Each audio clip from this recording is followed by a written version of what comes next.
যে তারা সঠিক ধর্ম পেয়ে পেল না, ইসলাম ধর্ম গ্রহণ না করে জাহান্নামের পথে তারা চলতেছে, মনে ব্যথা আছে, কিন্তু তাদের মূর্তি নিয়ে আমাদের মাথা ব্যথা নাই। কিন্তু মুসলমানদের কোন জাতীয় ইসলাম হয় নাই, ভবিষ্যতেও হবে না।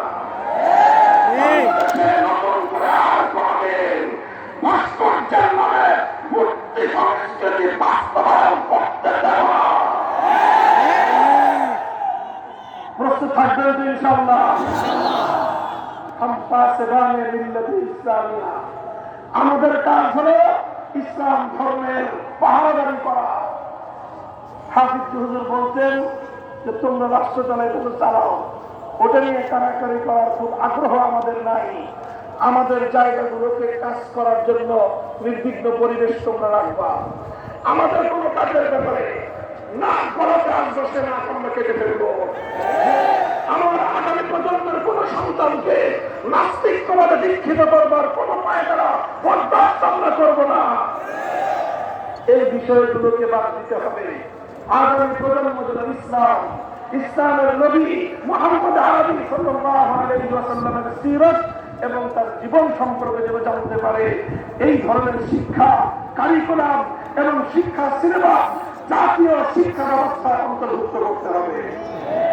এগুলো যদি করেন, ইসলাম ধর্ম যদি নির্বিঘ্ন নিরাপদ থাকে, আমরা যারা আল্লাহর জমিনে আল্লাহর দ্বীনকে দালের করে আন্দোলন করি, সংগ্রাম করে রাজনীতি করি, আমাদের রাজনীতি নিয়ে যদি কারো অ্যালার্জি চুলকারি না থাকে, তার ব্যাপারে আমরা জিরো টলারেন্স নীতিতে যাব না।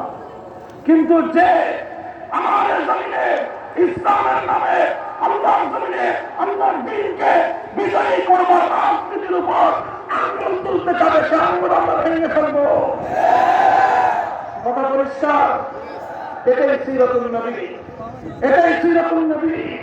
আমরা নরমের নরম থাকতে চাই, নম্রভাবে দ্বীনের দাওয়াত দিতে চাই।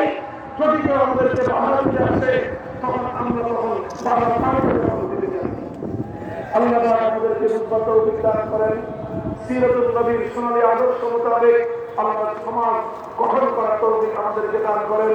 জাতীয় সিরাত কমিটি ঐতিহাসিক আজিম উসমান এই ইজলাসকে আল্লাহ কবুল করুন। উলামায়ে ইসলাম এবং উলামায়ে হকের মধ্যে ঐক্যের অভূতপূর্ব একটি সম্ভাবনা তৈরি হয়েছে, আলোচনার প্রদর্শনী হয়েছে। ইনশাআল্লাহ আমরা আল্লাহ আমাদের যাদেরকে আপনাদের অনুসরণীয় বানানোর তৌফিক দিয়েছেন, ইনশাআল্লাহ আগামী দিনে আরো অতীতকে ঐক্যবদ্ধ হয়ে আল্লাহর দ্বীনের পথে আমরা অটল এবং অবিচল ঐক্যবদ্ধভাবে সামনে পথ চলব। এই প্রত্যাশা ব্যক্ত করে বিদায় নিচ্ছি। আলহামদুলিল্লাহ রাব্বিল আলামিন। আসসালামু আলাইকুম ওয়া রাহমাতুল্লাহ। আমরা কেউ চলে না যাই। আমাদের আজকের মাহফিলের প্রধান মেহমান ঐতিহ্যবাহী ফরিদাবাদ মাদ্রাসার মুহতামিম আল্লামা আব্দুল কুদ্দুস হাফিজাহুল্লাহ হুজুর স্টেজে উপস্থিত আছেন। আমরা হযরতের হাতে হাত উঠিয়ে মুনাজাত করব, তারপরে আমরা ইনশাআল্লাহ যার যার অবস্থানে চলে যাব। এখনই হুজুর নসিহামূলক কথা বলবেন এবং মুনাজাত দিবেন।